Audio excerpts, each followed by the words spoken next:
Hello everyone, আসসালামু আলাইকুম। Welcome back to my channel.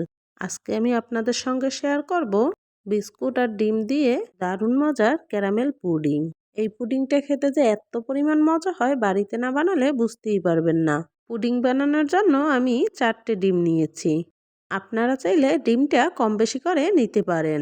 এবার একটা মিক্সিং বলে ডিমগুলো ফাটিয়ে নিতে হবে। এখন এর মধ্যে দিয়ে দিচ্ছি বিস্কুট। আমি এখানে এনার্জি বিস্কুটটা ব্যবহার করছি। এবার দিয়ে দিচ্ছি 1 কাপ লিকুইড দুধ। দুধটা আগে থেকে জাল করে ঠান্ডা করে নিয়েছি। দিয়ে দিচ্ছি 1/2 কাপ চিনি আর 1 চামচ ভ্যানিলা এসেন্স। এবার সবকিছু একসাথে ভালোভাবে ব্লেন্ড করে নিচ্ছি। একটা কড়াই বসিয়ে দিয়ে দিচ্ছি 1/2 কাপ চিনি আর অল্প একটু পানি। এবার নাড়িয়ে চাড়িয়ে ক্যারামেল বানিয়ে নেব। যে বাটিতে পুডিংটা সেট করব সেই বাটিতে দিয়ে দিচ্ছি। এবার বাটির চারদিকে লাগিয়ে নেব। ক্যারামেলটা ঠান্ডা করে সেট করে নিয়েছি। একটা ছাকনা দিয়ে ছেঁকে পুডিংয়ের মিশ্রণটা দিয়ে দিচ্ছি। এই স্টেপটা কিন্তু অবশ্যই ফলো করতে হবে, তাহলে কিন্তু পুডিংটা স্মুথ হবে না।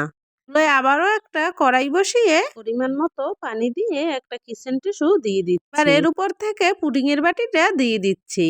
এবার ঢাকনা দিয়ে ঢেকে জাল করে নেব 30 মিনিটের মতো।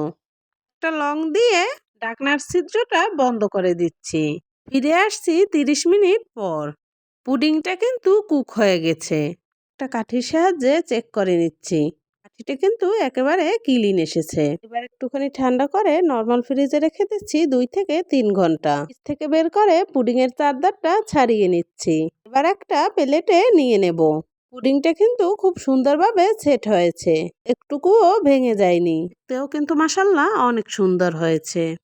এবার পুডিংটা কেটে দেখাচ্ছি। পুডিংটা কিন্তু একেবারে স্মুথ হয়েছে। খেতেও কিন্তু মাশাআল্লাহ দারুণ হয়েছে। আপনারাও কিন্তু বাড়িতে ট্রাই করবেন। এখনো যারা আমার চ্যানেলটি সাবস্ক্রাইব করেননি, সাবস্ক্রাইব করে দেবেন। পাশে থাকা বেল আইকনটি প্রেস করে দেবেন। এতে করে আমি যখনই নতুন কোনো ভিডিও আপলোড করব, সঙ্গে সঙ্গে নোটিফিকেশন আপনাদের কাছে চলে যাবে। সবাই খুব ভালো থাকবেন। আল্লাহ হাফেজ।